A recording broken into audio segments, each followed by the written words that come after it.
अस्सलाम वालेकुम दोस्तों, आज की इस वीडियो में हम लॉ एडमिशन टेस्ट की तैयारी के बारे में डिस्कस करने वाले हैं, यानी कि प्रिपरेशन ऑफ लेट। ये वीडियो आपको इस टाइटल से मिल सकती है और इस प्लेलिस्ट में जितनी भी वीडियोज़ हैं वो सारी की सारी लॉ एडमिशन टेस्ट की तैयारी के हवाले से हैं। तो आप कोई भी वीडियो ओपन करके अपने सब्जेक्ट को देख सकते हैं जिस सब्जेक्ट में आप तैयारी करना चाहते हैं। इस वीडियो में आज हम डिस्कस करने वाले हैं पर्सनल स्टेटमेंट के बारे में। और पर्सनल स्टेटमेंट सिर्फ विथ रेस्पेक्ट टू लेट नहीं, यानी कि लेट के लिए नहीं, बल्कि हम उसको जनरली भी कवर करेंगे। जनरली अगर हमें आगे कहीं ज़रूरत पड़ जाती है कि हम पर्सनल स्टेटमेंट लिखें यूनिवर्सिटी में, यूनिवर्सिटी के बाद कहीं मास्टर्स के लिए या फिर कहीं एडमिशन के लिए या उसके बाद भी कहीं जॉब या स्कॉलरशिप के लिए, तो हम उसे किस तरह लिखें, उसका जो बेसिक कॉन्सेप्ट है वो कैसे होना चाहिए और उसे बेहतर से बेहतर और खूबसूरत से खूबसूरत किस तरह बनाएं। तो आज हम इसको जनरली डिफाइन करेंगे, यानी कि आपकी पर्सनल स्टेटमेंट को, और उसके बाद विथ रेस्पेक्ट टू लेट, यानी कि लेट के हवाले से लेट की टेस्ट में हम पर्सनल स्टेटमेंट को किस तरह से पेश करें या किस तरह से बनाएं ताकि हमें ज़्यादा से ज़्यादा और अच्छे से अच्छे मार्क्स मिल सकें।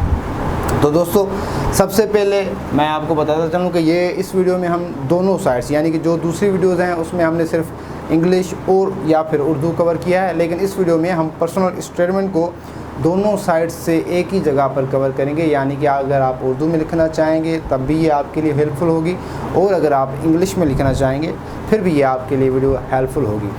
तो सबसे पहले यानी कि देखें, जितनी भी चीज़ें दरियाफ़्त हुई हैं, चाहे थ्योरेटिकल हों या प्रैक्टिकल हों, वो किसी न किसी नीड के बुनियाद पर डिस्कवर हुई हैं।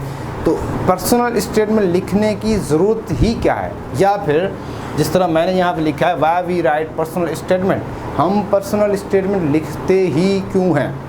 तो दोस्तों, ये बात आप अपने जहन में रख लें कि जो आपकी पर्सनल स्टेटमेंट होती है वो एक तरह का इनफॉर्मल वे में अगर हम कहें तो आपका एक रिटन इंटरव्यू होता है। जिस तरह हम दूसरे स्टेप में कोई भी रिटन चीज़ क्वालिफाई करने के बाद, रिटन एग्जामिनेशन क्वालिफाई करने के बाद इंटरव्यू होता है हमारा, जिसमें हमारी पर्सनालिटी को, हमारी साइकी को जज किया जाता है। तो रिटन स्टेटमेंट भी इस तरह है जिसमें आपकी पर्सनालिटी को, आपकी नॉलेज को, आपके इंटरेस्ट को जज किया जाता है। तो इसका मकसद है, यहाँ पे मैंने पिन पॉइंट्स लिखे हैं कि इंस्पायरिंग एंड मोटिवेटिंग। हम किसी को इंस्पायर या फिर मोटिवेट करने के लिए पर्सनल स्टेटमेंट रखते हैं। मोटिवेट का मकसद ये नहीं कि उनको किसी काम करने पे मोटिवेट करने के लिए, मोटिवेट का मकसद कि उनको हमें सिलेक्ट करने के लिए जो है हम पर्सनल स्टेटमेंट लिखते हैं, या उनको इंस्पायर करने के लिए। और इसलिए हमारी जो पर्सनल स्टेटमेंट होती है वो, जिस तरह मैंने नीचे दूसरा सवाल दिया है, हाउ इट शुड बी, यानी कि किसी को हम इंस्पायर करने के लिए तो लिख रहे हैं, लेकिन फिर ये किस तरह की होनी चाहिए कि इसमें हमें ज़्यादा से ज़्यादा फेवर मिले या फिर ज़्यादा से ज़्यादा मार्क्स मिलें। तो हम इसको लिखते हैं कि इस तरह की ये होनी चाहिए। नंबर फर्स्ट थिंग जो बेहद ज़रूरी है वो है अटेंटिव। आपकी जो पर्सनल स्टेटमेंट है वो अटेंटिव होनी चाहिए, अटेंशन सीकिंग हो चाहिए। कि जैसे ही आपका, अगर आप कहीं पे एडमिशन के लिए अप्लाई कर रहे हैं और वहाँ पे आपने पर्सनल स्टेटमेंट लिखी है, तो अगर सामने वाला बंदा आपका फर्स्ट सेंटेंस पढ़ता है तो उस जुमले को पढ़ने से आप का जो अटेंशन है वो उस बंदे का जो अटेंशन है आपकी पूरी पर्सनल स्टेटमेंट पे आ जाए। यानी कि आपका जो फर्स्ट सेंटेंस है वो अटेंशन सीकिंग हो, इस तरह से खूबसूरत पेश किया जाए और इस तरह से अच्छा और रियल पेश किया जाए ताकि अगले बंदे का अटेंशन सीक करने में कामयाब हो।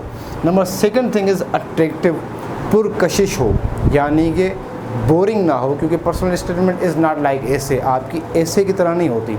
पर्सनल स्टेटमेंट आपकी होती है एक आपकी काबिलियत को, आपके इंटरेस्ट को जो है वो पेश करती है, लेकिन इस तरह से उसको पेश करना होता है कि वो पुरकशिश अंदाज में नज़र आए या लोगों को कशिश करे, पढ़ने में मज़ा दे, दिलचस्पी दे।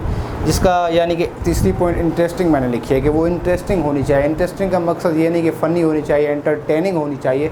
इंटरेस्टिंग का मकसद कि कुछ उसके अंदर बेहतरीन होना चाहिए जिसमें पढ़ने वाले को मज़ा आए, इंटरेस्ट पैदा हो उसका पढ़ने वाले का इंटरेस्ट पैदा हो, यानी कि फॉर्मल तरीके से आप इस तरह से पेश करें कि पढ़ने वाला खुद मजबूर हो जाए कि उस स्टेटमेंट को कंप्लीट पढ़ ले।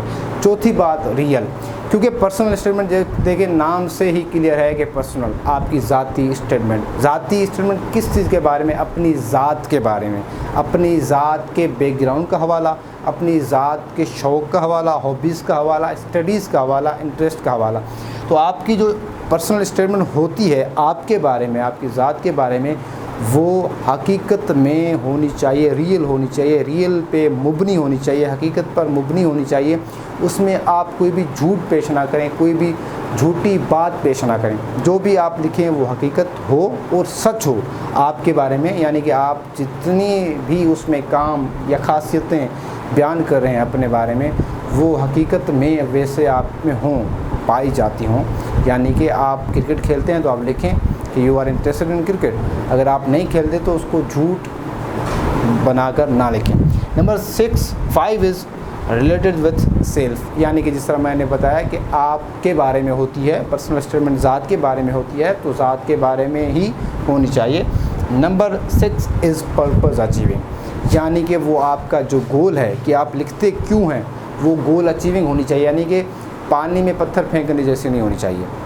आपका एक लिखने का एक मकसद है, आप उस स्टेटमेंट के थ्रू अपना मकसद हासिल करें, इस तरह की बनाएं कि उसमें से आपका पर्पज़ अचीव हो। अच्छा, अब जनरली क्या होता है कि हम जॉब्स के लिए पर्सनल स्टेटमेंट बनाते हैं, तो हमारा मकसद लिखने का ये होना चाहिए, इस तरह से होना चाहिए कि हमें जॉब मिल जाए। अगर हम स्कॉलरशिप के लिए स्टेटमेंट लिख रहे हैं तो हमें इस तरह से लिखनी चाहिए कि जो हमारा स्कॉलरशिप का पर्पज़ है वो अचीव हो जाए। अगर आप लेट में टेस्ट के लिए लिख रहे हैं, अच्छी मार्क्स हासिल करने के लिए लिख रहे हैं, तो इस तरह से लिखें कि आपका जो है लिखने का मकसद वो, यानी कि जो मार्क्स हैं वो आपको अच्छे मिल जाएं। अच्छा, अब ये मैंने यहाँ पे एग्जांपल्स दिए हैं, मिसालें दी हैं कि हमें जो है वो लॉ में लेट में किस तरह से लिखना चाहिए। उसकी 2 मिसालें, एक उर्दू में, एक इंग्लिश में। लेकिन मिसालों को पढ़ने से पहले और आपको बताने से पहले मैं ये आपको बताऊँगा जो मेन पॉइंट्स हैं, टिप्स हैं जो आपकी लेट में पर्सनल स्टेटमेंट लिखने की।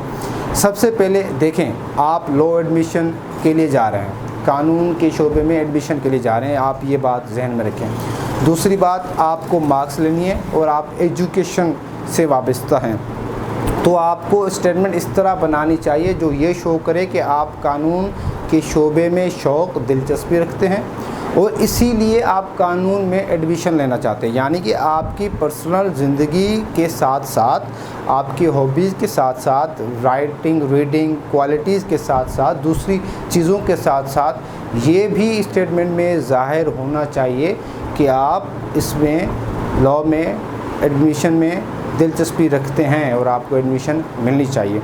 तो अब हम एग्जांपल्स पढ़ते हैं। ये मेरे ख्याल में आपको बिल्कुल समझ आ गया होगा कि लेट में आपको पर्सनल स्टेटमेंट किस तरह से बनानी है। अब मैंने 2 मिसालें लिखी हैं ताकि आपको फर्दर क्लियर हो जाए अगर कोई भी आपके माइंड में कन्फ्यूजन है कि किस तरह लिखनी चाहिए। तो ये एक मिसाल है, इंग्लिश में मैं इसको पढ़ता हूँ कि watching corpses of victims of honour killing, it was hard to believe in rate of the state, law and order, but it is intrinsically needed to change the law, therefore I choose to graduate in law. यानी कि मैं ये जिस तरह मैंने statement लिखी है, ये एक इस तरह के बंदे की लिखी है जो कि ताल्लुक़ रखता है किसी ऐसे इलाके से जहाँ पर ऑनर किलिंग होती है, यानी कि मर्दों और औरतों को गैरत के नाम पे मारा जाता है।